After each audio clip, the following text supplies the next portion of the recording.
Guys, welcome back to my channel three year daily dose. আমি আপনাদের রুম্পা পাত্র নিয়ে চলে এসেছি আবার আজকে একটা নতুন ব্লগ। তো চলো, এই যে লাঞ্চ করতে বসে গেছে, খুব দেরি হয়ে গেছে। অবশ্যই এই টাইমেই খাই আমরা। আজকে না করতে করতে একটু একটু করতে করতে অনেকগুলো পদ হয়ে গেছে। এই যে দেখো, ভাত। এই যে গাছে আজকে অনেকগুলো কুমড়ো ফুল হয়েছে, এই যে কুমড়ো ফুলের বড়া।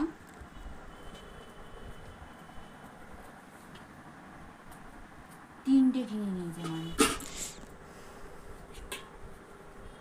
আর হয়েছে দেখো, এটা হচ্ছে কাতলা মাছ ভাজা, দেখতে তো একটু মশলা দিয়ে ভেজেছি।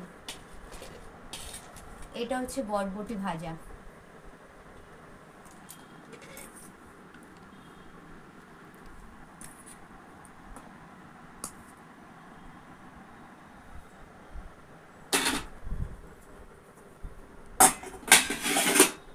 আর হয়েছে চালতা দিয়ে টক ডাল, দেখো এই।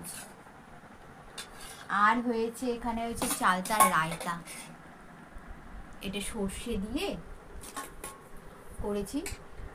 এটা আমার শাশুড়ির রেসিপি, চালতার রায়তাটা খুবই ভালো লাগে খেতে, খুব ভালো লাগে। তো চলো লাঞ্চটা করে নিই, লাঞ্চ করার পর তোমাদের সাথে আবার দেখা হচ্ছে।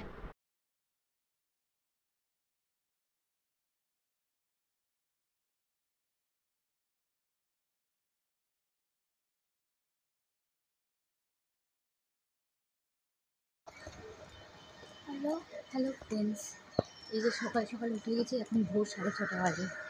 এই বড় মেয়েকে দিতে যাচ্ছি, আজকে হয়তো বিশ্বকর্মা পুজো, বাড়ি আসবে না, তাই আমি দিতে যাচ্ছি। মেয়ের আজকে এক্সাম আছে জিওগ্রাফি, তো দেখতেই পাচ্ছ এখনও আমরা রাস্তায়, আর রাস্তা পুরো শুনশান। জানি না কীরকম কী গাড়ি ঘোড়া পাবো, কীরকম কী অটো পাবো। প্রত্যেক বছরই বিশ্বকর্মা পুজোয় এই ট্রাভেলটা আমাদের করতে হয়। চলো দেখতে থাকো। আর বেশ সকালটা বেশ সুন্দর লাগছে, কিন্তু আকাশে এত ঘুড়ি উঠছে না। চলো দেখতে থাকো।